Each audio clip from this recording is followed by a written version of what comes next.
Perkenalan, oke, saya Aisyah, oke, selaku nutritionist di Nutri HQ Malaysia. Oke, jadi memang setiap bulan itu kita akan ada sesi health talk ya. Jadi harap semuanya sudi lapangkan waktu untuk sama-sama hadir di Zoom kita. Dan seperti sesi kesehatan yang sebelumnya, kita emang akan santai ngobrol tentang penyakit-penyakit semasa dan juga tips kesehatan. Dan harapnya itu semoga ilmu-ilmu ini bermanfaat kepada kita semua. Oke, jadi bagi topik hari ini, topik hari ini sedikit beda dari yang sebelumnya, oleh karena kasus keracunan pangan ini sentiasa menaik, jadi adalah lebih baik untuk kita sama-sama untuk ambil langkah berjaga-jaga dan juga berwaspada. Oke, ayo kita mulai. Oke, jadi topik yang akan kita diskusi adalah yang pertamanya, gambaran tentang keracunan makanan. Oke, saya akan bahas definisi, gejala, penyebabnya, dan gimana kita bisa mendapatkan keracunan makanan itu, dan juga perawatan keracunan makanan itu.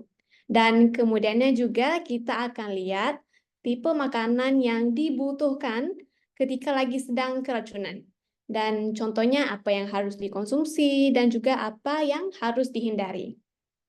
Dan akhir sekali, yaitu yang paling penting, gimana kita mau mencegahnya, gimana kita mau menanganinya, dan akan ada step-step yang harus kita ikuti untuk mencegah dari keracunan makanan ini. Jadi ayo kita mulai. Oke. Oke, yang pertamanya dari segi definisinya, keracunan makanan adalah penyakit bawaan makanan akibat dari infeksi bakteria, virus, atau parasit yang menyerang sistem pencernaan kita. Dan kebiasaannya, ianya terjadi karena kita konsumsi makanan ataupun minuman yang sudah terkontaminasi. Ya, oke. Dan dari segala jenis kuman yang ada di dunia ini, ini adalah beberapa contoh yang paling umum yang sering menjadi penyebab keracunan makanan. Ayo kita lihat satu persatu. Pertamanya itu ialah Campylobacter. Jadi Campylobacter ini dianggap sebagai bakteri penyebab keracunan makanan yang paling umum di dunia. Dan Badan Kesehatan Dunia juga mencatat bahwa setiap tahun hampirnya 1 dari 10 orang yang mengalami keracunan makanan ini akibat daripada Campylobacter ini. Jadi bakteri ini juga kita bisa temui pada produk daging dan juga susu yang tidak dimasak dengan baik dan air yang terkontaminasi sebelumnya. Jadi, ia juga dibutuhkan sehingga 2 hingga 5 hari untuk bakteri ini menimbulkan gejala berupa diari seperti dan juga disertai dengan mual, muntah, dan juga nyeri kepala. Dan keduanya kita bisa lihat E. coli. Bakteri ini biasanya itu ditemukan pada daging cincang yang mentah atau produk susu yang tidak dipasteurisasi. Dan ianya dibutuhkan 3 hingga 8 hari hingga bakteri ini dapat menimbulkan diari berdarah dan juga disertai dengan krem perut dan juga muntah-muntah. Yang ketiganya yaitu Listeria. Bakteri ini ditemukan pada makanan yang sudah siap santap yang sudah didinginkan, sepertinya sausage atau produk olahan susu seperti keju atau yogurt. Dan sebenarnya bakteri ini memiliki masa yang inkubasi yang lama, dibandingkan dengan yang lain, yaitu 3 hingga 21 hari, supaya untuk mereka menimbulkan gejala ataupun keluhan. Dan keluhan yang ditimbulkan oleh bakteri ini kebiasaannya itu demam, nyeri otot, rasa mual-mual, ingin muntah, dan juga merasa kaku dan juga linglung. Pusing kepala gitu. Yang seterusnya yaitu Salmonella. Salmonella ini kita biasa didengar. Oke, jadi bakteri ini bisa berada di telur mentah ataupun telur yang setengah matang dan dapat juga ditemukan pada daging, unggas, dan juga sayur yang enggak dimasak apabila telah terkontaminasi. Dan bakteri ini juga membutuhkan waktu 6 hingga 72 jam untuk menimbulkan gejala-gejala yang lainnya. Dan seterusnya kita juga ada Vibrio. Oke, jadinya untuk gejala ini selalunya muncul kira-kira 2 hingga 48 jam. Dan sumber makanan yang umumnya yang membuat Anda terinfeksi adalah contohnya ikan ataupun kerang mentah, ataupun masakan yang setengah matang, terutamanya tiram.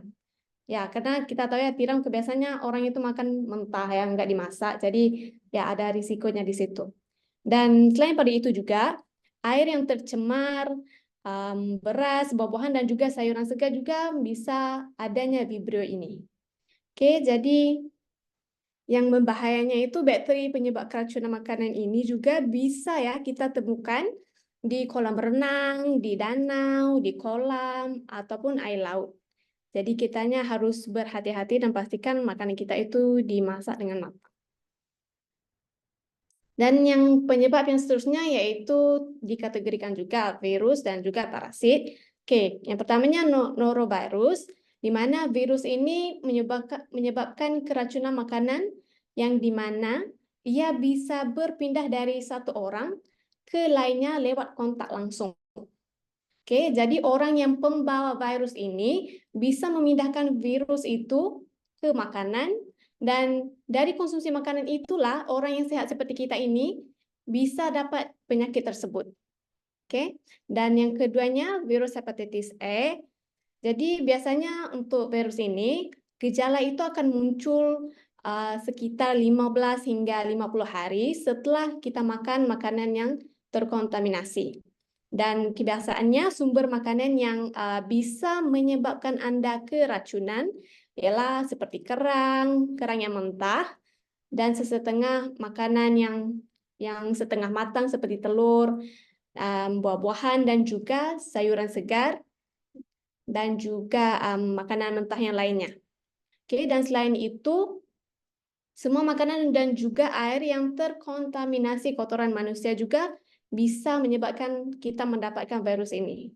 Oke, oke, yang seterusnya parasit. Oke, parasit yang pertama itu parasit Giardia.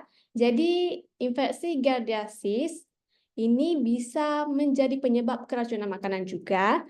Dan yang menakutkan ini adalah jenis parasit ini hidup di usus hewan dan ia bisa masuk ke dalam tubuh manusia lewat makanan.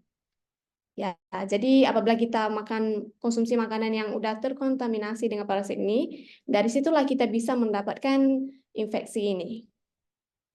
Dan yang seterusnya yaitu Toxoplasma gondii, yang saya rasa ini antara yang populer juga, di mana ia merupakan parasit yang hidup di dalam tubuh hewan, terutamanya kucing.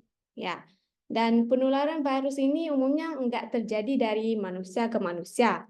Namun kita manusia ini bisa terinfeksi melalui benda ataupun makanan yang udah terkontaminasi dengan parasit ini. Dan ada juga ya kasus-kasus di mana ibu hamil yang terinfeksi dengan parasit ini berisiko menularkan penyakit tersebut kepada janinnya dan terpaksa digugurkan. Ada juga kasus yang begitu. Jadi kitanya harus berhati-hati ya jika mau konsumsi makanan, terutama yang bila kita hidup bersama hewan. Oke, seterusnya, jadi setelah bakteri itu masuk ke dalam tubuh lewat makanan dan juga minuman, jadi kuman itu bisa memacu infeksi yang akan memunculkan pelbagai gejala-gejala. Yang pertamanya kita bisa lihat diare. Oke, diare ini merupakan salah satu ciri-ciri keracunan makanan yang kita biasa dengar. Oke, dan diare ini bisa muncul beberapa jam hingga beberapa hari setelah kita makan makanan yang sudah terkontaminasi.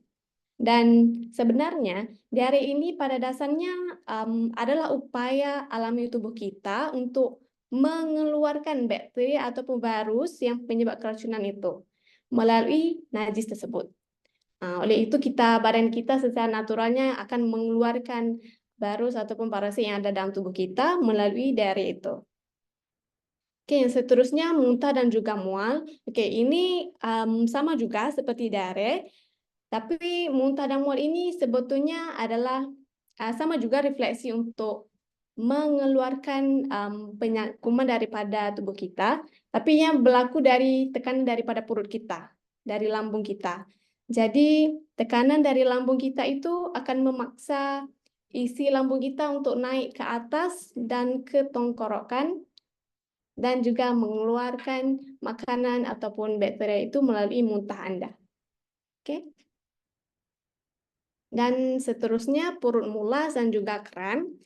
Oke, perut yang terasa mulas atau sakit melilit-lilit itu, bahkan kram juga sering terjadi jika Anda mengonsumsi makanan yang sudah rusak ataupun yang sudah terkontaminasi. Jadi saat bakteri ataupun virus ataupun parasit itu menyerang sistem pencernaan Anda, lambung Anda itu akan memberi sinyal kepada otak untuk memberitahu bahwa ada sesuatu yang salah pada tubuh Anda. Dan oleh itulah otak Anda akan menyebabkan otot-otot itu mengejang dan juga melemas berulang kali. Oleh itu kita merasa kram di perut itu. Dan itulah menyebabkan kontraksi otot untuk mendorong kita bagi najis itu keluar dari tubuh juga. Oke. Dan yang kebiasaannya juga ada juga sesetengah orang itu ya demam ketika mengalami keracunan makanan. Oke, jadi demam ini pada dasarnya adalah efek dari peradangan di dalam tubuh yang terjadi saat sistem imun kita itu sedang aktif melawan infeksi yang telah ceroboh dalam badan kita ini. Dan harus kita khawatir jika kita mempunyai demam tinggi yang suhunya memang tinggi dan lama, kebiasaannya yang merupakan gejala dehidrasi yang parah akibat dari keracunan makanan itu. Jadi yang ini sememangnya harus bertemu dokter jika ianya terus lanjut beberapa hari. Dan yang terakhir itu ya pusing, sakit kepala, pusing. Ya, ini dia gejalanya. Dan bagi gejala pusing ini ya terjadi akibat dari kehilangan banyak cairan karena kita sudah diare itu. Bila kita diare, cairan dalam tubuh kita juga keluar dan menyebabkan volume darah kita juga akan turun.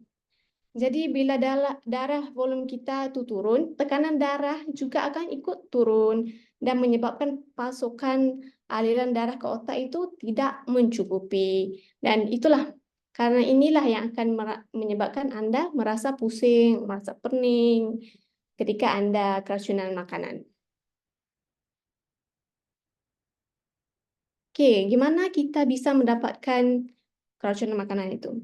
Oke, kita tahu ya, berbagai jenis kuman ini di atas itu bisa masuk ke dalam perut kita lewat makanan yang tertentu. Jadi, ketika kuman itu masuk ke dalam lambung kita, ia bisa berkembang biak di usus kecil ya, dan kemudiannya ia akan berpindah dan akan infeksi kita punya usus besar sehingga mengeluarkan gejala-gejala tersebut. Dan kita tahu ya, kuman itu sebenarnya bisa masuk ke lambung kita melalui makanan yang tidak dimasak dengan matang, makanan yang tidak disimpan dengan baik, ataupun mungkin baru pas pulang dari pasar, tapi daging sama ikan itu tertinggal di dalam mobil lebih dari 4 jam, kemudian kita masak daging itu. Nah, di situ merupakan kemungkinan ya makanan itu sudah rusak dan kita makan makanan itu. Oke. Dan bagi orang yang sakit dan yang menyiapkan makanan untuk orang lain konsumsi itu juga bisa menyebabkan terjadinya keracunan makanan. Hal ini terjadi karena jika sebelum itu mereka mungkin nggak mencuci tangan dulu sampai bersih, dan mungkin selama masa itu mereka juga ada menggaruk jerawat ataupun menyentuh luka-luka ataupun mengupil-mengupil kulitnya itu, di mana kita tahu mungkin ya tangannya itu kotor dan bisa membawa kuman penyebab keracunan makanan itu ke dalam makanan itu, ataupun mungkin juga ke dalam peralatan makanan yang dimasak itu. Dan dari situ bakteri itu bisa masuk ke dalam makanan kita. Oke, ini yang penting juga. Jadi faktor resiko yang biasanya bergantung pada organisme yang kontaminasikan makanan kita, jumlah yang kita makan juga, dan umur dan juga status kesehatan. Jadi di sini Anda bisa lihat ada beberapa kelompok yang memiliki resiko yang lebih tinggi untuk terjadinya keracunan makanan, yaitu yang pertamanya orang tua. Oke, kita tahu ya, pertambahan usia ini bisa menyebabkan sistem imun kita mengalami penurunan fungsinya. Dan itulah sebabnya lansia itu memiliki respon imunitas yang lebih rendah terhadap makanan yang sudah terkontaminasi. Jadi, oleh itu mereka lagi mudah untuk mengalami keracunan makanan dibandingkan oleh golongan yang lainnya. Dan seterusnya bayi dan juga anak-anak. Oke, jadi mereka ini memang kita tahu ya pada masa anak-anak kecil lagi sistem imun mereka belum lagi sepenuhnya berkembang seperti orang dewasa. Jadi apabila mereka termakan makanan yang sudah terkontaminasi, jadi respon tubuh mereka juga akan nggak bisa melawan bakteri yang sudah masuk ke dalam tubuh mereka dan menyebabkan gejala-gejala yang tidak diingini. Dan seterusnya kita bisa lihat juga ibu hamil. Wanita hamil juga mempunyai faktor risiko yang tinggi karena kita tahu perubahan metabolisme dan juga sirkulasi. Perubahan metabolisme dan juga sirkulasi pada perempuan hamil ini bisa meningkatkan risiko keracunan makanan, dan apabila wanita hamil itu mungkin ya keracunan makanan, ia juga bisa ikut berisiko terkontaminasi kepada janinnya juga ya. Dan contohnya yang saya sudah pernah bahaskan tadi, parasit toxoplasma, di mana ia bisa juga menginfekkan janin kepada ibu itu. Oke, dan seterusnya setiap yang mempunyai penyakit kronis. Oke, seseorang yang memiliki kondisi kronis yang seperti diabetes, penyakit hati, AIDS, ataupun mereka yang menerima kemoterapi untuk kanker. Oke. Untuk mereka yang menerima kemoterapi untuk kanker lebih berisiko karena sistem imunnya itu sangat lemah. Jadi jika mereka termakan makanan yang sudah terkontaminasi itu memangnya sangat berbahaya kepada nyawa mereka. Dan di sini merupakan makanan yang kita sudah tahu ya berisiko tinggi. Jadi umum untuk Anda tahu bahwa pangan yang berisiko tinggi adalah pangan yang mudah rusak dan juga mempunyai umur simpan yang pendek jika kita tidak simpan di dalam lemari ais pada suhu yang tepat. Jadi Anda bisa lihat di sini, ini adalah contoh makanan yang mudah rusak dan kita harus lebih berhati-hati dalam menyimpannya. Dan kalau kita membiarkan makanan ini enggak disimpan dalam waktu beberapa jam, jadi akan mulalah timbul tanda-tanda kerusakan seperti bau yang busuk, perubahan dari segi warna, rasa, dan juga tekstur.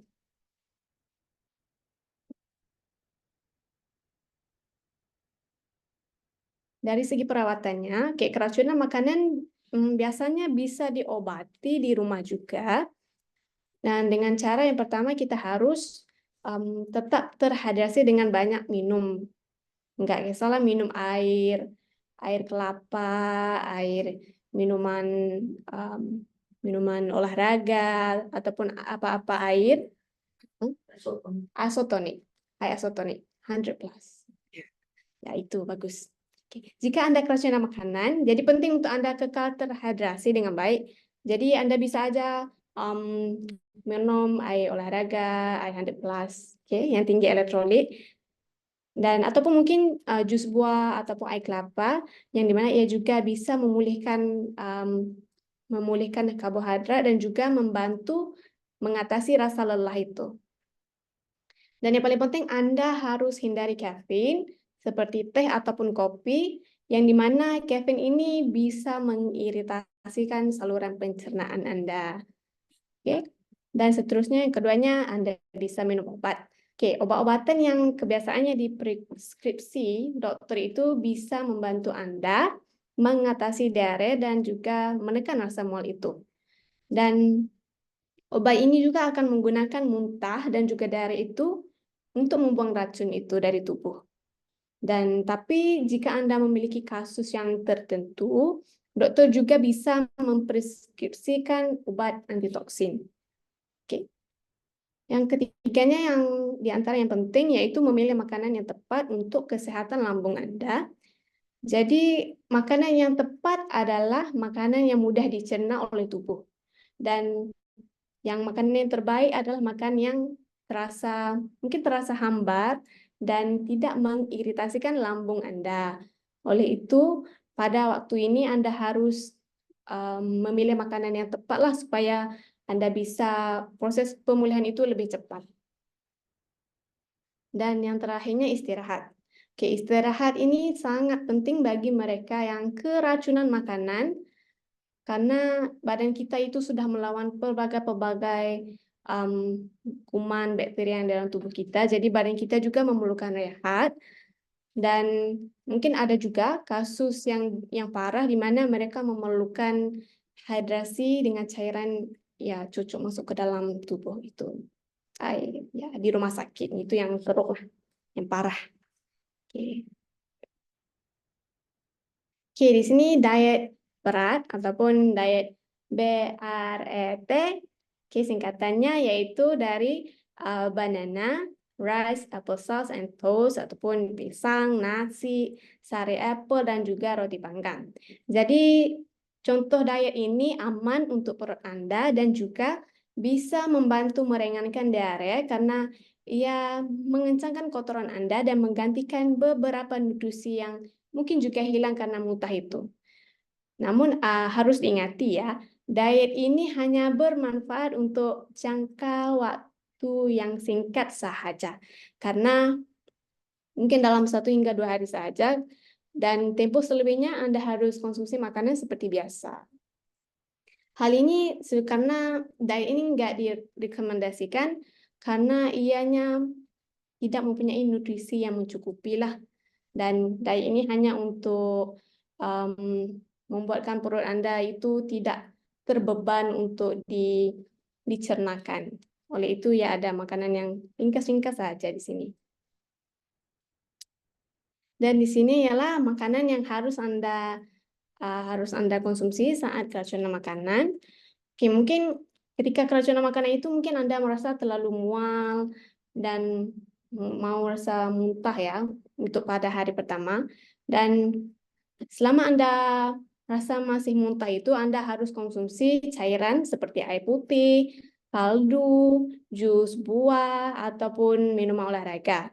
Dan semakin lama penyakit ini terjadi, semakin banyak sebenarnya protein yang dibutuhkan oleh tubuh Anda. Nah, hal ini karena protein itu berguna untuk membantu proses penyembuhan. Dan selain itu juga, beberapa makanan fermentasi, ya seperti yogurt, tempe, itu bisa menggantikan bakteri usus yang hilang karena diare itu. Karena kita tahu kita diare itu, semua bakteri kita juga keluar bersama-sama najis kita itu.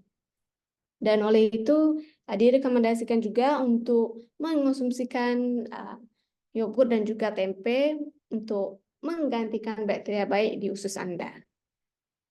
Namun beberapa makanan yang lebih mungkin besar bisa memicu mual, muntah, atau buang air besar dibandingkan makanan yang lain. Dan beberapa jenis makanan ini sebaiknya dihindari saat mengalami diet. Di antaranya ini seperti produk susu, gula, makanan yang berlemak, dan juga alkohol. Karena kita tahu makanan-makanan ini sebenarnya bisa lagi membebankan usus kita dan juga menyebabkan usus kita itu lagi parah. Oke, di sini ya, dari langkah untuk pencegahan. Oke, terdapat empat step yang kita bisa patuhi untuk mengelak dari keracunan makanan. Oke, Anda harus fokus ya, fokus. Oke, pertamanya Anda bisa mencegah penyebaran kuman itu dengan menjaga kebersihan diri sendiri. Dan juga Anda harus memastikan kebersihan sumber makanan, kebersihan alatan dan juga sekitarnya. Dan contohnya Anda harus ingat untuk selalu mencuci tangan sesudah dari toilet sebelum Anda menyentuh makanan apapun. Dan karena kita tahu penyebaran dan juga penularan kuman penyebab keracunan ini bisa dihentikan dengan rajinnya mencuci tangan Anda, terutamanya setelah dari toilet dan sebelum kita mengolah makanan itu.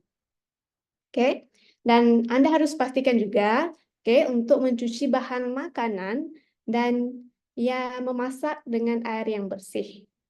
Dan haruslah diolah makanan itu dengan tangan yang bersih, peralatan makanan yang bersih, dan juga bahan makanan yang bersih. Oke, jadi step yang pertama bersihkan ya, ingat ya. Oke. Yang keduanya, Anda harus pisahkan antara makanan yang sudah matang dan makanan yang mentah untuk kita hindari dari kontaminasi silang. Oke. Oke, untuk menyimpan makanan ini Anda harus pisahkan antara makanan yang sudah matang dan juga makanan yang mentah. Oke, jadi makanan yang mentah seperti daging itu sebaiknya disimpan di bagian yang lemari ais yang sudah beku, beku ya. Yang lebih dingin karena kita mau membekukannya. Oke. Supaya tidak terkontaminasi dengan makanan yang sudah dimasak. Oke. Dan saat mengolah makanan, Anda harus bedakan juga ya talenan yang digunakan untuk memotong daging mentah dan juga talenan yang digunakan untuk memotong makanan yang siap konsumsi. Agar bakteri itu enggak terkontaminasi di makanan tersebut. Kita harus mempunyai talenan yang berbeda. Jadi lebih selamat. Oke. Oke, yang ketiganya yaitu masak dengan suhu yang tepat. Oke, hampir sebagian besar organisme kontaminan ini akan mati pada pemanasan yang suhu yang tepat. Oke, sebagai contohnya memasak daging merah, minimal suhu itu hingga 71 derajat Celcius itu bisa mematikan bakteri. Jadi oleh itu suhu itu sangat penting untuk kita ambil tahu supaya bakteri itu kita tidak mengkonsumsi bakteri yang hidup. Oke. Dan saat memasak itu Anda harus selalu pastikan makanan itu masak secara merata, terutama saat memasak makanan hewan seperti telur, daging, dan juga unggas. Dan memasak makanan dengan matang bisa membunuh seluruh bakteri yang ada di dalamnya. Dan jika Anda mau ketahui suhu yang lebih tepat, Anda bisa menggunakan termometer makanan ketika Anda memasak. Nah, Anda bisa cocok aja termometer itu dan baca suhu itu, dan jika yang melebihi 71, ya sudah masak. Bakteri udah mati. Oke. Dan step terakhirnya adalah simpan makanan dengan bekukannya, dinginkannya. Oke. Jadi proses penyimpanan makanan ini sebenarnya bisa membantu mengurangkan risiko keracunan makanan. Karena beberapa bakteri dapat berkembang biak meskipun pada suhu lemari yang pendingin. Jadi dibutuhkan suhu yang lebih rendah untuk menghentikan aktivitas bakteri itu. Dan juga dari segi penyimpanan ini, penyimpanan bahan makanan yang disesuaikan, letaknya juga menurunkan risiko kontaminasi silang. Contohnya buah dan sayur pada box buah itu, manakala daging, makanan siap saji dan juga ikan itu pada bahagian freezer. Oke. Namun jika makanan itu sudah busuk, jangan biarkan makanan di luar tanpa masuk ke dalam kulkas lebih dari 1 hingga 2 jam. Oke, dan pastikan kulkas Anda ataupun icebox, peti es, lemari ais itu selalu suhu yang tepat, dan Anda harus ngecek suhu itu negatif, kurang daripada negatif 1 Celsius. Oke. Dan di sini merupakan komplikasi dari keracunan makanan. Jadi beberapa kontaminan itu bisa menyebabkan penyakit yang lebih luas dalam tubuh yang kita sebut sebagai penyakit sistemik. Oke. Dan ini lebih sering terjadi pada orang yang lebih tua karena mereka mempunyai sistem kekebalan tubuh yang lemah, sistem imun yang lemah. Dan infeksi sistemik ini dari bakteria bawaan makanan bisa menyebabkan yang pertamanya gumpalan darah di ginjal. Jadi ini disebut sebagai sindrom uremic hemolitik, di mana ia akan menyebabkan gagal ginjal itu secara tiba-tiba. Dan sebenarnya bakteria dan juga virus yang bisa menyebabkan kondisi ini. Dan yang seterusnya bakteria dalam aliran darah. Oke, kita tahu ya bakteria itu yang terdapat dalam darah kita bisa menyebabkan penyakit di dalam darah itu sendiri, dan ia bisa merebak ke seluruh sistem badan kita. Oleh itu menyebabkan berlakunya peradangan dalam tempoh yang lama karena bakteria itu sudah berada di dalam aliran darah kita dalam tempoh yang lama. Dan seterusnya meningitis ataupun infeksi ataupun peradangan yang berada di bahagian otak kita, di mana ia bisa merosakkan kita punya selaput dan juga cairan yang mengelilingi otak kita.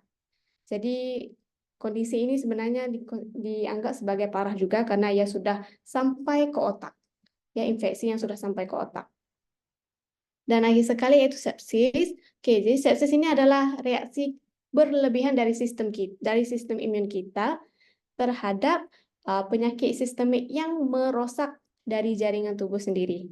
Jadinya bila ada yang mengesan bakteria ya di dalam aliran darah kita, dia sistem imun badan kita itu bereaksi yang berlebihan, menyebabkan badan kita itu sendiri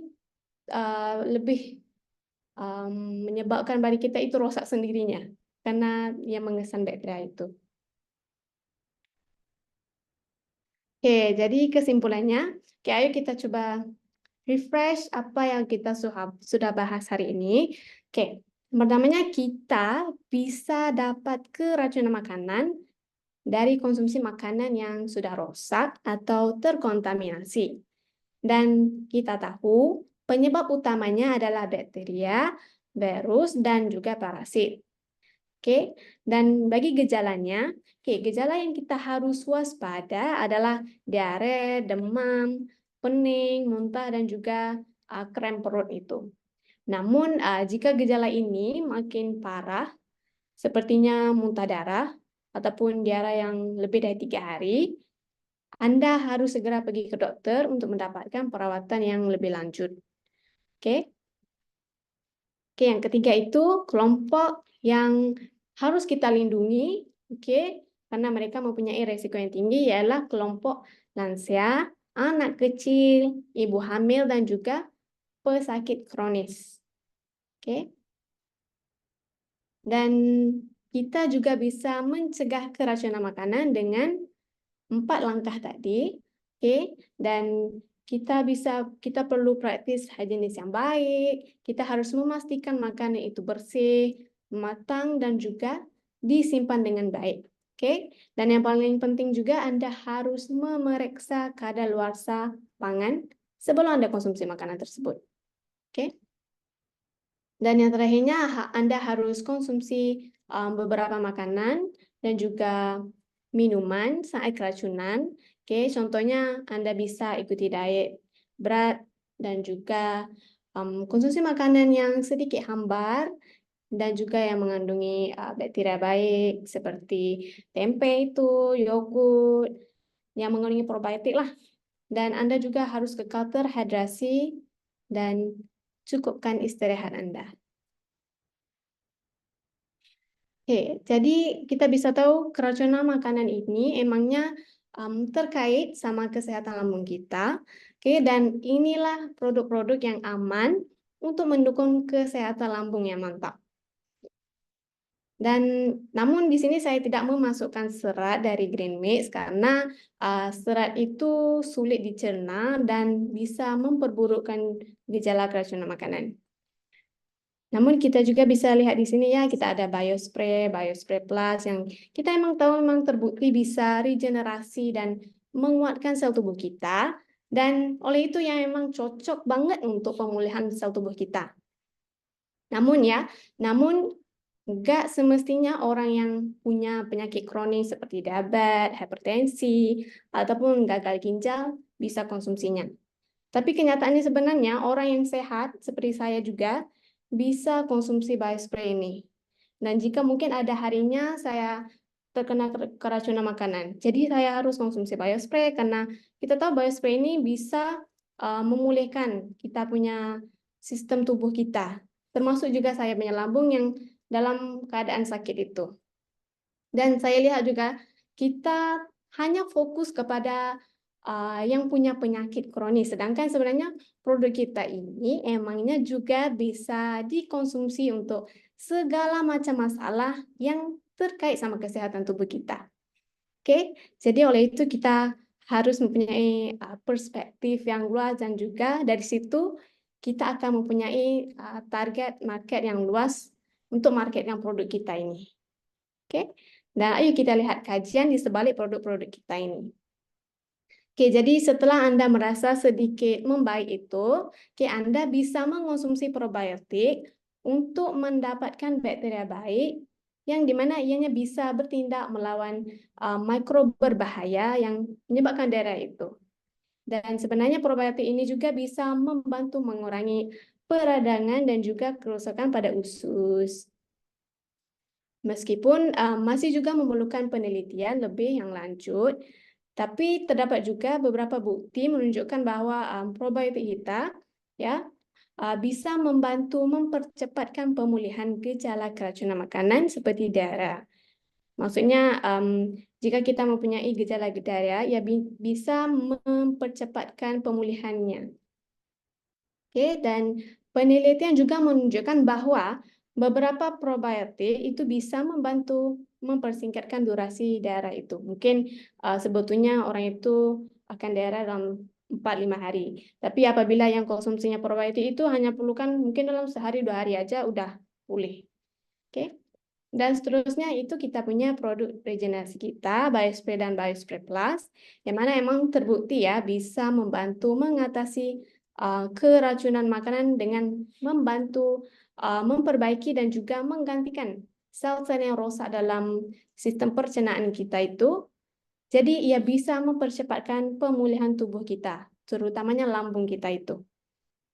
Dan tambahan juga hormon pertumbuhan ya, hormon pertumbuhan ini emangnya ternyata bisa melindungi lambung kita dengan mempengaruhi beberapa pertumbuhan bakteria yang baik. Oke, jadi di sini saja sudah selesai sesi ngobrol kita. Jadi sebarang persoalan kayak bisa ditanya di chat box ataupun langsung ditanya di sini aja. Terima kasih semuanya. Oke, baik. Terima kasih kepada Bu Siti Aisyah yang sudah menjelaskan dengan luar biasa mengenai keracunan makanan, mulai dari penyebabnya hingga orang yang rentan kena keracunan makanan dan pencegahan serta solusi untuk jika ada kasus orang yang terkena keracunan makanan. Baik, selanjutnya kita akan langsung ke sesi tanya jawab kepada Bapak Ibu sekalian. Kalau ada yang ingin ditanyakan, boleh unmute ataupun diketik saja di room chat. Ini ada Pak Putra, ada Bu Etik, Bu Antika, Bu Endah, ada Bu Naomi juga, ada Bu Susiati baru join. Kalau ada pertanyaan atau mungkin mau sharing di lapangan mengenai orang yang keracunan makanan, boleh banget. Mumpung kita masih di sesi tanya jawab. Saya mau tanya dulu. Oh ya, silakan Pak Tyson. Oke, tadi disarankan kan semua makanan harus dimasak. Iya. Apa pendapat Aisyah ya? Soalnya saya suka makan steak. Dan Oh, kalau steak selalu disarankan kita makannya kan setengah matang gitu kan. Jadi mohon pencerahan dari Bu Siti Aisyah.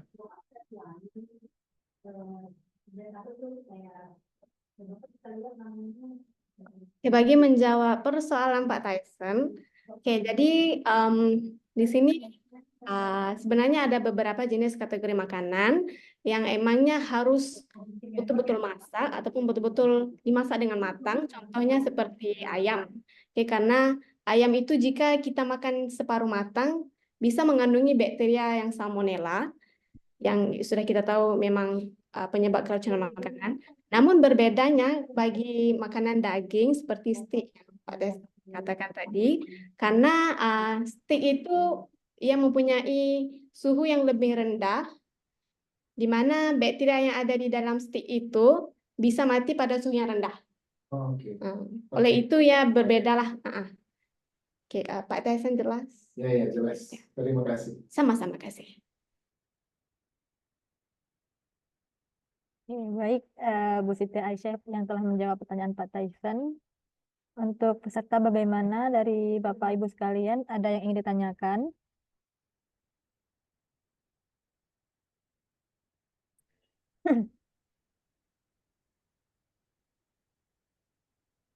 Mungkin dari saya boleh ya, Bu Siti Aisyah. Ya, bisa-bisa aja, Ica. Ya, baik.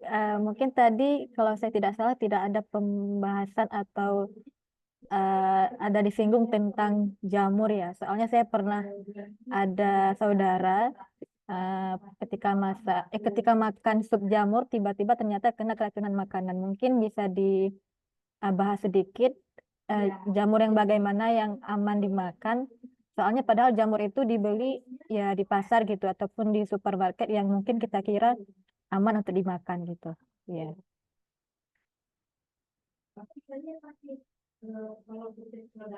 Maaf, bisa diulangin, hilanginnya. Saya Oke. nggak jelas ya. Oke, untuk jamur Bu Siti Aisyah. Ya, jamur. Kira-kira jamur yang bagaimana yang aman untuk dimakan?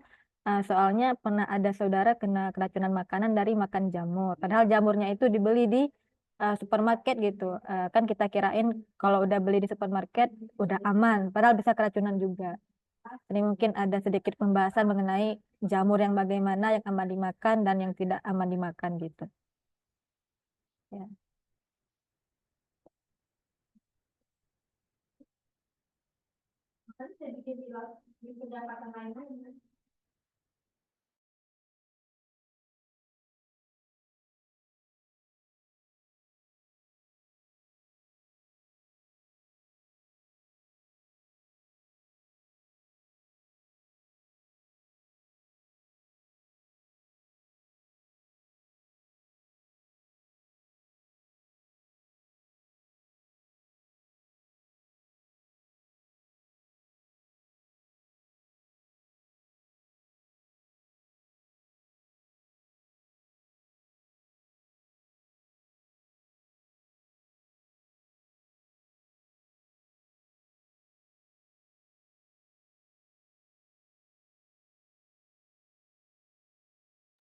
Oke, bagi menjawab persoalan Ica ya.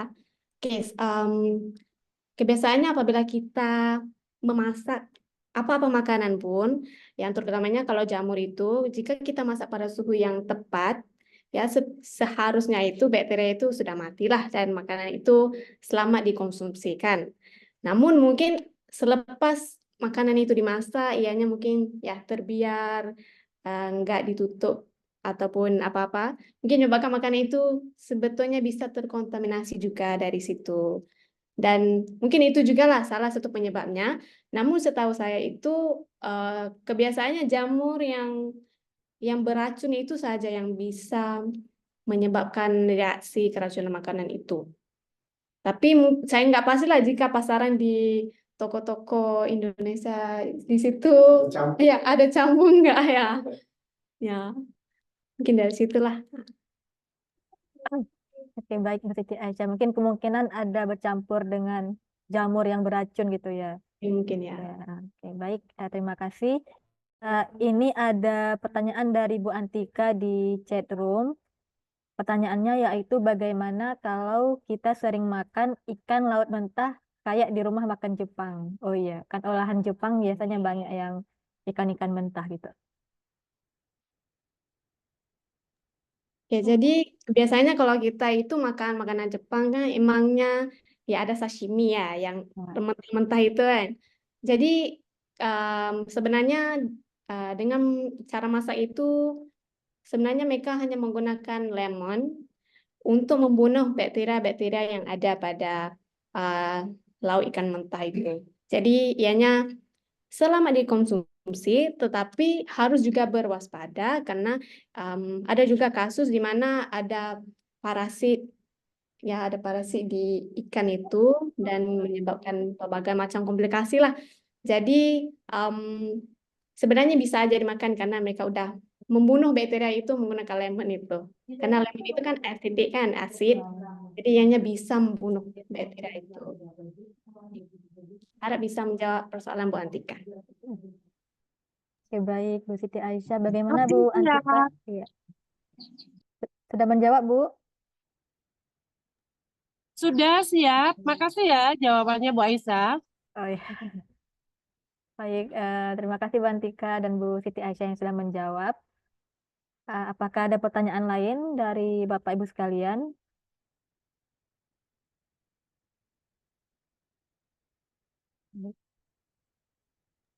Ica, Saya. kalau ada yang, kalau semua nggak punya soalan itu, saya punya soalan bisa.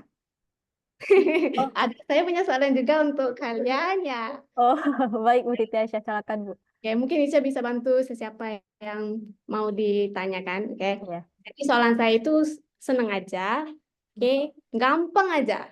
Oke, kalau betul-betul fokus itu emang bisa jawab.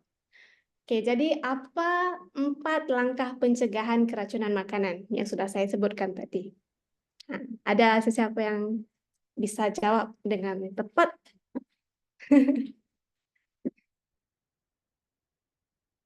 Ceng ceng ceng.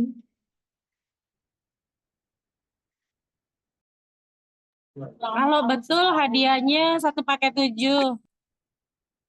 Itu harus request ke Pak Albert dulu, Bu Antika.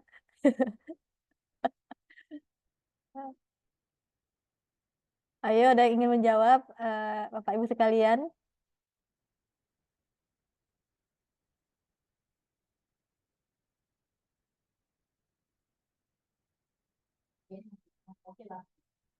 Tidak ada yang menjawab ya. Mungkin kalau dari saya mungkin gambaran nama atasnya itu tidak begitu menghafal, tapi memang tadi ingat yang paling penting itu seperti mencuci dengan bersih setiap makanan, peralatan masak, kemudian memisahkan makanan yang sudah matang dengan makanan yang belum dimasak untuk mencegah terkontaminasi antara yang bersih sama yang masih belum dicuci. Kemudian juga misal sudah terlanjur terkena keracunan makanan, ada beberapa pencegahan seperti salah satunya mengkonsumsi pisang, nasi, apa tadi roti panggang ya atau roti bakar sama sari apel. Kemudian juga tadi yang paling penting itu sih kebersihan ya, sama harus memperhatikan jenis makanan yang dikonsumsi, jangan sampai ini termasuk ke makanan yang justru apa sangat rentan terkena beracun gitu. Jadi kita harus benar-benar memahami makanan yang akan kita konsumsi. Mungkin yang lainnya ada yang ingin menambahkan? Oke ya, silakan. Aku tambahin untuk proses menghindari kontak infeksi dari bakteri ini atau mikroba ini bisa dengan cara memasak secara sempurna dengan baik sehingga masaknya benar-benar seperti tadi kasusnya kayak misalnya steak itu dimasak dengan suhu rendah aja itu udah bisa menjamin bakterinya udah dipastikan mati di suhu tertentu dan kita memperhatikan lagi gimana suhu saat memasak apakah udah benar dan uh, apakah sudah terolah dengan baik itu sih. Oke, betul betul. Tanya kepada yang menjawabnya, dan kita bisa lihat Pak Putra juga menjawab menjaga kebersihan makanan dan juga menjaga kebersihan peralatan masak ya. Semua jawaban yang diberikan itu adalah tepat. Oke, sudah jadi Tanya. Bagus-bagus. Ya. Mantap. Baik, terima kasih Bu Siti Aisyah. Ini ternyata ada satu pertanyaan dari Pak Putra, Bu Siti Aisyah. Yaitu untuk solusi menggunakan biospray dan probiotik itu digunakan untuk penanganan pertama atau dikonsumsi sebelumnya agar bisa menetralisir racun.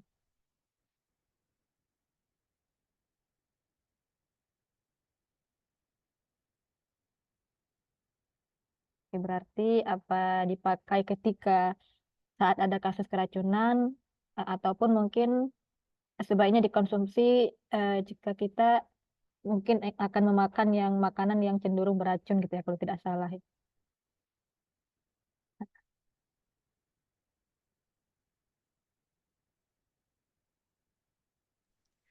Oke, jadi untuk menjawab soalan Pak Putra, sebenarnya produk kita ini sepertinya biospray dan juga probiotik itu enggak bisa untuk menetralisasikan racun itu. Namun produk kita ini digunakan untuk prevensi dari segala macam penyakit yang terkait sama sistem imun kita.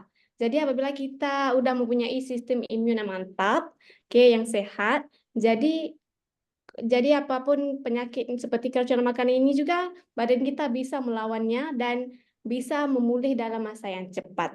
Jadi sebenarnya produk kita ini produk kita juga membantu untuk mengurangkan gejala-gejala seperti diare, mual dan sebagainya. Jadi ya harap Pak Putra bisa mendapatkan pencerahan itu.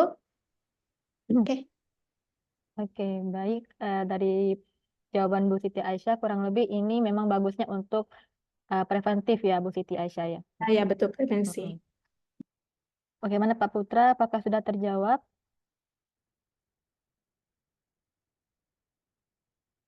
Oke, baik. Sudah terjawab dengan baik ya.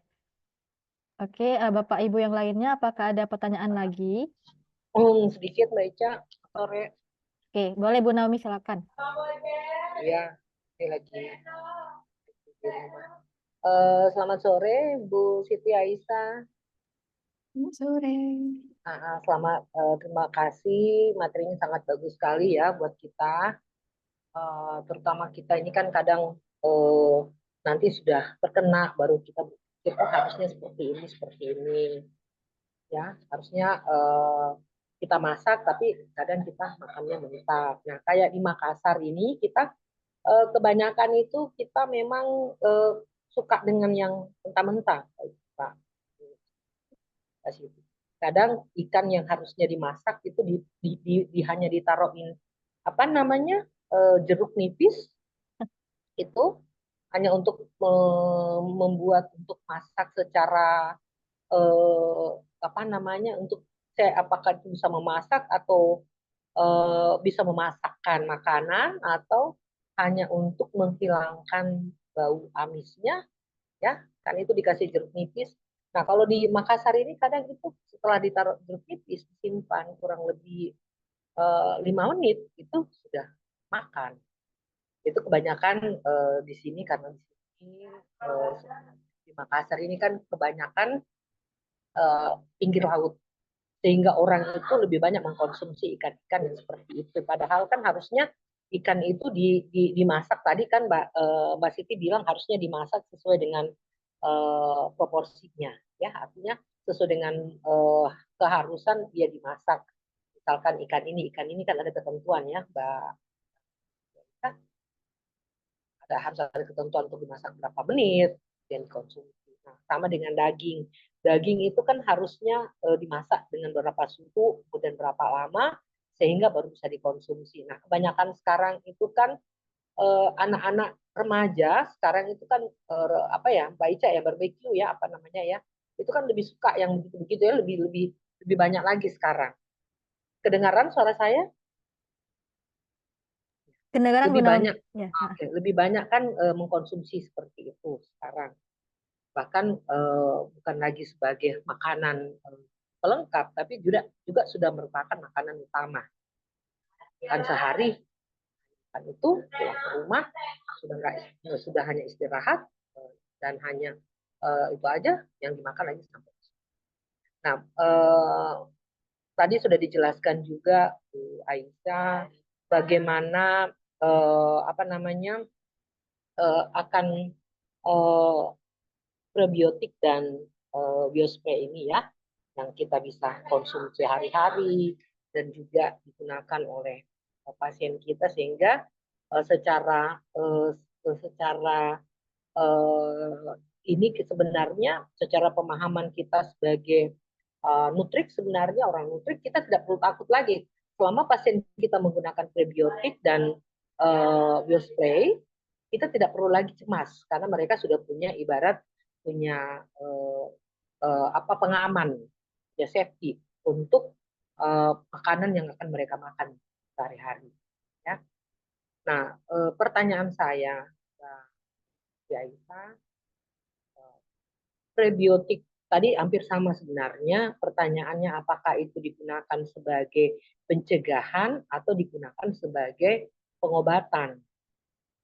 Walaupun mungkin ya kita bisa mengatakan itu sebenarnya ada dua, bisa juga sebagai pencegahan, bisa juga sebagai pengobatan. Makanya tadi kenapa saya mengatakan bahwa kita orang nutrik tidak perlu takut lagi kalau pasien kita mengkonsumsi ataupun kita sendiri mengkonsumsi makanan-makanan yang kita tahu bahwa sebenarnya itu kurang sehat, tetapi oleh karena memang seperti itulah yang disajikan misalnya di restoran atau di mana, kan kita harus memberanikan diri untuk makan, walaupun di dalam hati kita kadang ada keraguan, apa saya makan ini cocok ya apa enggak ya, tapi kembali lagi, saya kan punya biospray, saya kan punya prebiotik, udah sikat aja kan. Nah, pertanyaan saya buat saya ini sharing aja ya,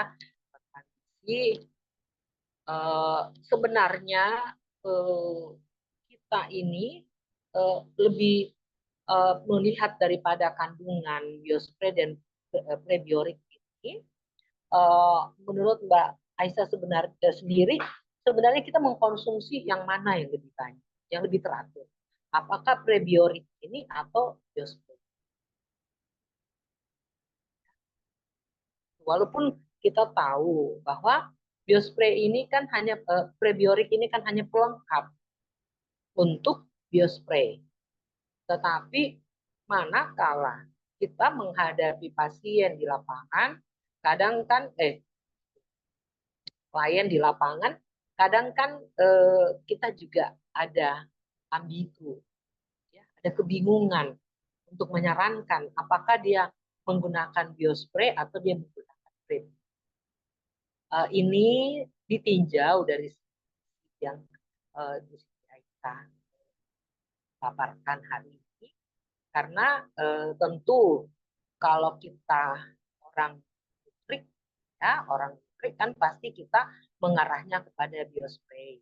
Tapi kalau melihat dari segi gizinya, Ibu Siti Aisyah menyarankan kemana pasien kita klien kita, saya bukan pasiennya, klien kita.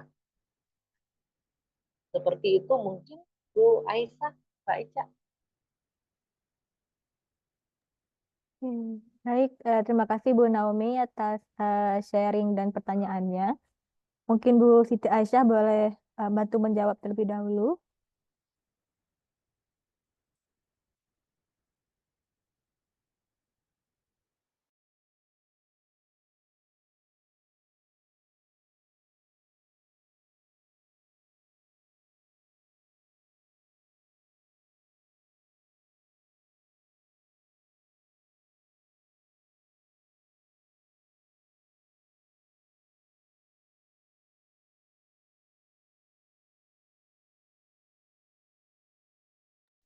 Oke, bagi menjawab persoalan Bu Naomi ya, betul lah Bu Naomi ada mention ya bahwa probiotik kita ini sebenarnya bisa digunakan untuk kedua, untuk prevensi dan juga untuk untuk mengobati sebenarnya.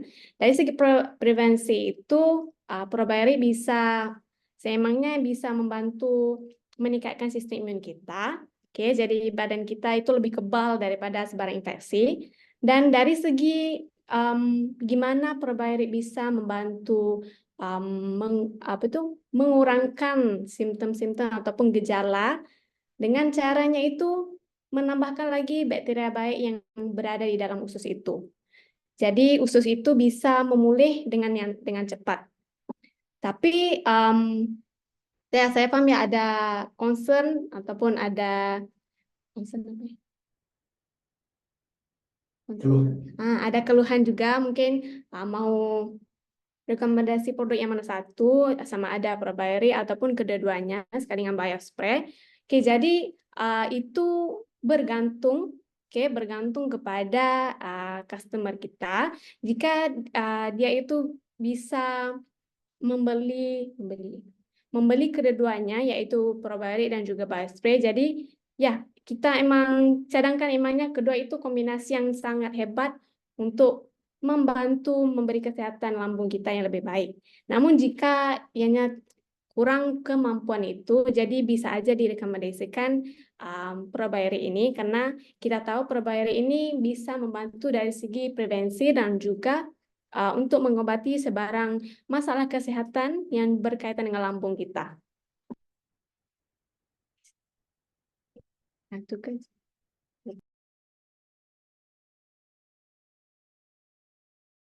Ya, untuk ini mungkin saya bisa tambahin sedikit ya, karena kalau kita lihat balik slide, menurut Bu Siti Aisyah tadi kan, nah probiotik bisa mengurangi durasi diare sebanyak 25 jam dibandingkan dengan tidak ada pengobatan.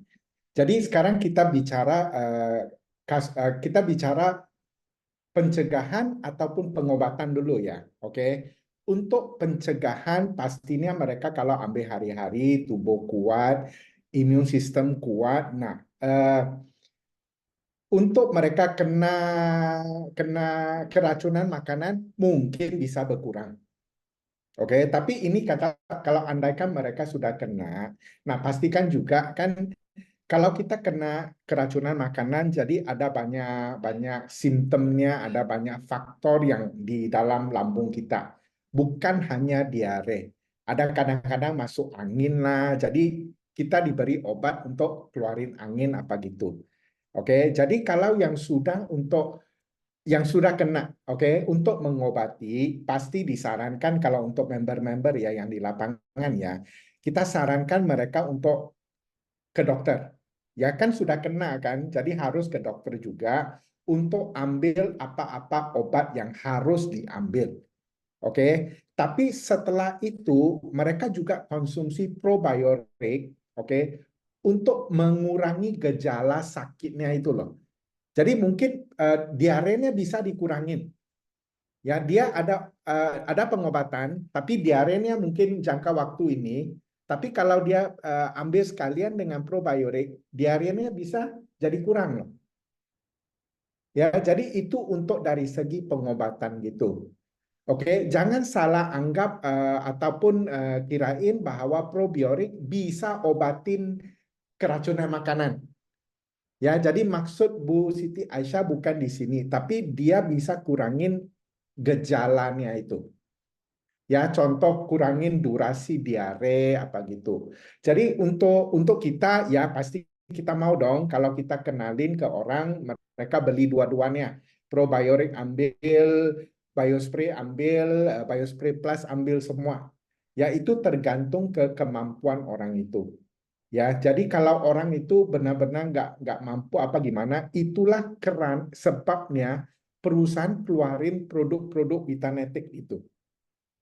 Jadi produk-produk Vitanetik ini bisa sebagai batu loncatan ya kita panggil ya. Ya, jadi contoh ya mereka mau lambung yang lebih sehat. Ya, kalau untuk biospray plus bisa dong, bukan nggak bisa.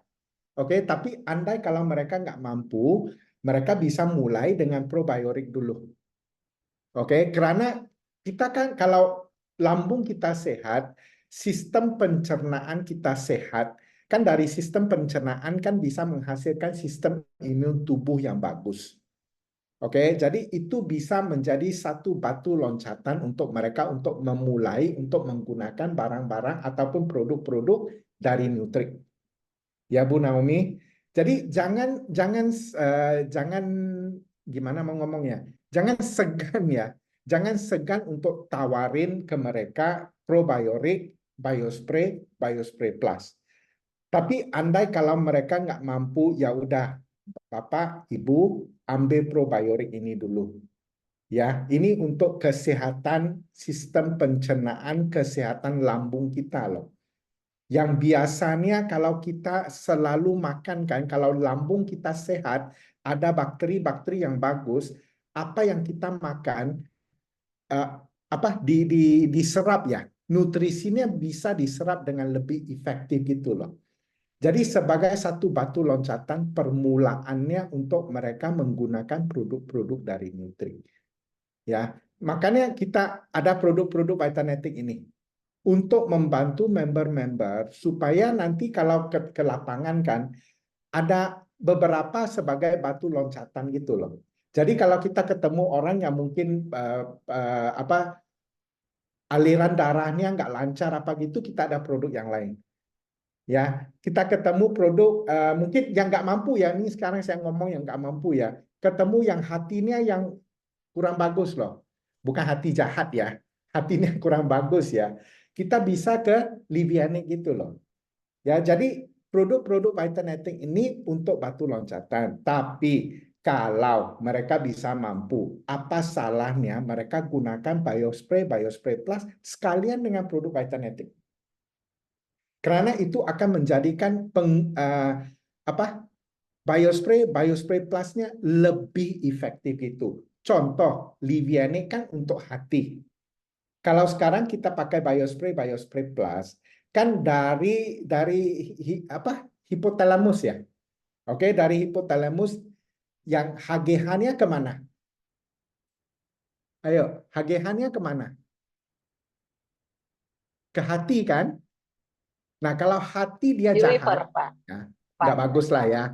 Hati dia jahat, HGH-nya mau diproses juga susah. Nah, sekarang ada Livianic untuk membantu membetulkan. Bikin hati dia baik. Oke, bikin hati dia baik lagi. Jadi kalau dia pakai Biospray, apakah penggunaan Biospray itu lebih efektif? Betul? Ya, jadi jangan segan-segan untuk tawarin produk Vitanetic. Ya, karena dia bisa membantu, oke, membantu proses proses penyembuhan ataupun proses dari Biospray Plus itu. Ya, tapi andai kalau mereka nggak mampu, masih ada Vitanetic doang. Cuman mungkin probiotik. Oke, untuk membantu Ibu, Bu Naomi, mungkin mereka bisa pakai dulu probiotik itu. Ya, jadi itu tujuannya produk-produk Vitanetic dari perusahaan untuk teman-teman semua di lapangan. Ya, mudah-mudahan bisa membantu soalan dari Bu Naomi ya. Ya, makasih Ya, Pak Tyson, penjelasannya sangat mengena dan menjawab juga sebenarnya pertanyaan hati.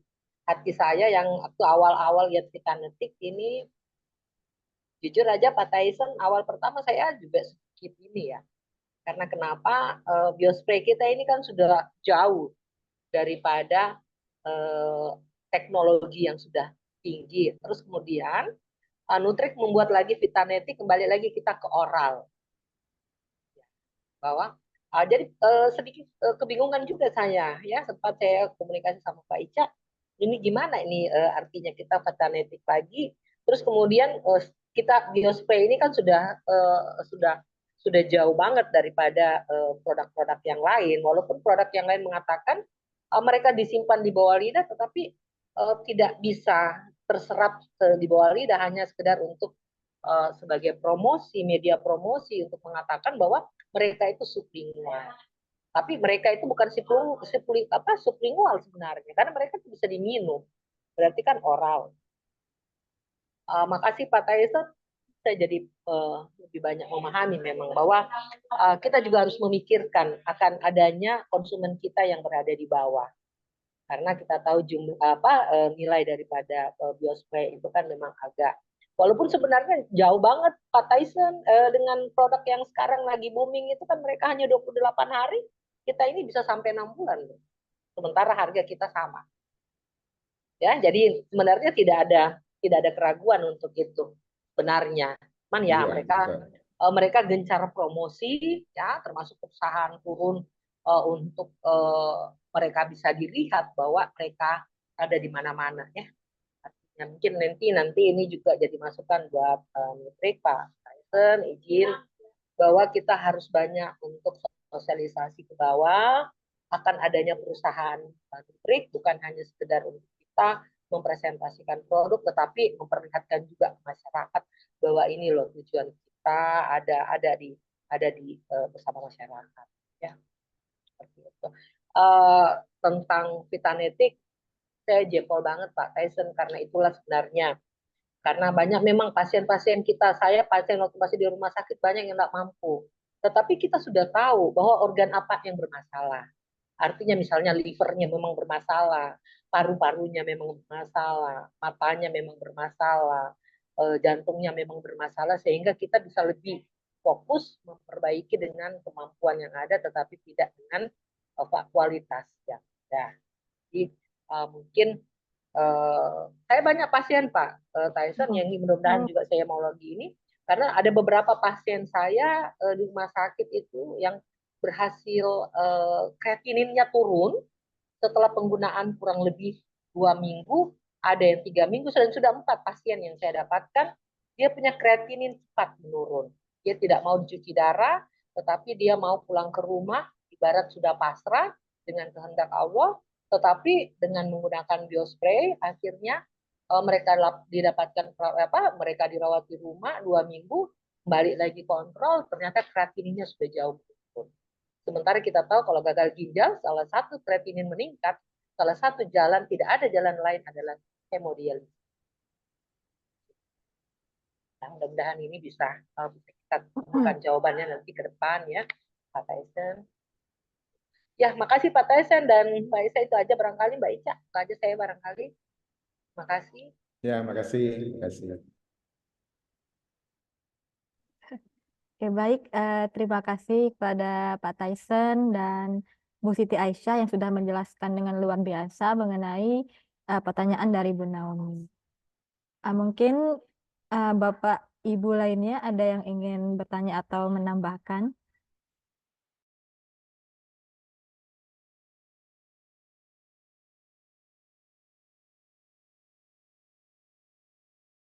Oke, baik, sepertinya ada penambahan dari Evan. Silakan kepada Evan. Oke, terima kasih. Terkait probiotik ini, isinya kan probiotik nih. Dalam mekanisme tubuh kita sendiri itu ada namanya reaksi untuk seimbang antara bakteri yang baik sama bakteri yang jahat. Nah, ketika bakteri baik ini dalam jumlah yang kurang, itu bisa dibantu dengan probiotik untuk menyeimbangkan kedua jenis probiotik ini antara bakteri baik sama bakteri jahat. Jadi efek dari probiotik ini untuk menyeimbangkan kadar dari bakteri baik dan bakteri jahat untuk mekanisme pertahanan terhadap reaksi infeksi gitu.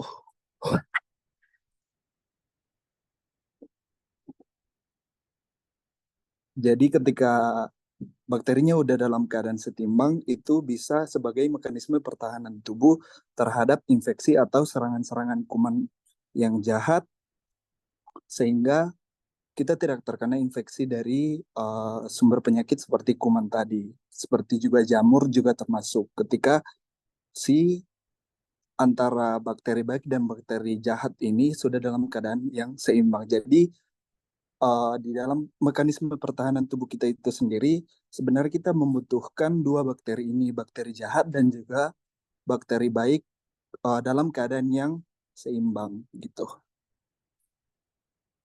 Udah. Baik, terima kasih kepada Evan yang sudah menambah. Semoga informasi tambahan dari Evan semakin menambah ilmu-ilmu Bapak Ibu semuanya dalam menjelaskan mengenai penggunaan probiotik dan juga biospray kepada calon-calon customer nanti. Baik, saya rasa sesi tanya jawab sudah cukup. Nanti kiranya ada pertanyaan tambahan dari Bapak Ibu sekalian, boleh dititip kepada saya. Nanti saya teruskan kepada Bu Siti Aisyah ataupun Pak Tyson. Mungkin sebelum kita tutup, Pak Albert sepertinya ada yang ingin menambahkan ataupun ada beberapa informasi yang ingin disampaikan. Kepada Pak Albert, saya persilakan. Selamat sore semuanya. Dengaran nggak suara saya? Kedengaran, Pak. Ya, Kedengaran ya, oke. Kedengaran, Pak. Oke, terima kasih banyak kepada tim dari HQ, pada teman-teman, member, leader yang sudah hadir. Sore ini kita agak luar biasa ya Pak Tyson ya. Kita cukup panjang diskusinya, which is sangat-sangat kita harapkan ya. Artinya setiap kali kita melaksanakan Zoom training ini, kita mengharapkan kehadiran banyak teman-teman, kemudian aktif bertanya, supaya kita bisa bertukar pikiran, dan saya berterima kasih kepada mereka-mereka yang sudah hadir. Terima kasih atas supportnya.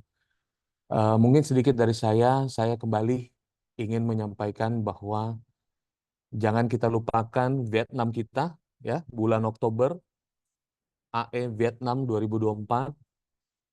Semua informasi sudah ada di official group WhatsApp, dan juga di sosial media kita. Kalaupun misalnya ada pertanyaan, bisa hubungi saya atau Mbak Ica.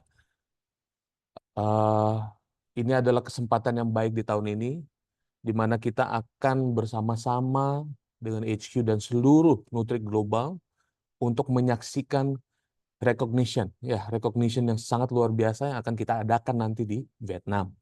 Oleh karena itu, saya sangat berharap teman-teman yang datang dan hadir sore hari ini, sebagai seorang leader bisa lebih memotivasi diri sendiri, lebih memotivasi member-member dan teman-temannya. Dan itu saya harapkan akan kita tunjukkan kepada Nutri Global sumbangsih kita dengan kehadiran kita mewakili Indonesia di Vietnam. Sekali lagi, terima kasih banyak atas kehadirannya. Saya sangat senang sore ini kita walaupun memakan waktu cukup panjang tapi sangat antusias diskusinya. Saya berterima kasih sekali lagi. Tim dari HQ, thank you very much everyone. Teman-teman yang sudah hadir, terima kasih. Sampai kita ketemu di Zoom training session berikutnya. Terima kasih. Assalamualaikum warahmatullahi wabarakatuh. Oke, baik. Terima kasih kepada Pak Albert yang sudah menyampaikan informasi kembali mengenai trip Vietnam. Kepada Bapak Ibu semuanya, ada Bu Antika, Pak Putra, Bu Etik, Bu Enda, Bu Naomi, Pak Zuli Budi, dan Bu Siati. Ayo semangat kejar trip Vietnamnya. Saya lihat ada beberapa di antara Bapak Ibu di sini yang inputannya sudah luar biasa, tinggal sedikit lagi, tinggal add on. Jadi diingatkan juga kembali kepada grup-grupnya agar bisa berangkat bersama-sama. Mungkin sebelum kita tutup, boleh di on cam dulu untuk sesi foto bersama. Yang bisa on cam, silakan on cam. Yang tidak bisa, tidak apa. Ya, oke, baik. Oke, dalam hitungan 1, 2, 3 ya. 1, 2, 3. Oke, baik. Sekali lagi, 1, 2, 3. Oke. Foto ketiga ya, kayak bebas ya, boleh ya, biar bervariasi. Oke, 1, 2, 3. Baik, terima kasih kepada Bapak Ibu semuanya yang telah hadir. Terima kasih kepada Bu Siti Aisyah yang telah menjelaskan dengan luar biasa, kepada Pak Tyson yang sudah membantu menjawab pertanyaan, dan juga kepada Pak Albert yang telah memberi semangat kepada leader-leader kita. Semoga materi hari ini bermanfaat. Nanti yang mungkin ada kelewatan akan saya share recordingnya di grup biar bisa ditonton ulang ataupun di-share kepada grup-grupnya yang lain agar turut bisa mendapatkan informasi hari ini. Baik, saya Ica, tutup. Ica, Iya, Pak. saya ada satu permintaan. Oh, oke, baik, Pak. Saya mau semua di sini go Vietnam. Oh ya, siap. Go Vietnam. Go Vietnam. Nah, iya. Semua di sini go Vietnam tahu. Go Amin, Vietnam. amin. Ya, Nipu Atika, Pak Putra, Bu Naomi, semuanya di sini wajib ke Vietnam. Amin. Mantap. Oke, siap. Amin. Amin, amin. Oke, baik. Terima kasih semuanya. Semangat beraktivitas, semangat berproses, semoga lancar semua kegiatan. Saya ucapkan terima kasih. Assalamualaikum warahmatullahi wabarakatuh. Waalaikumsalam warahmatullahi wabarakatuh.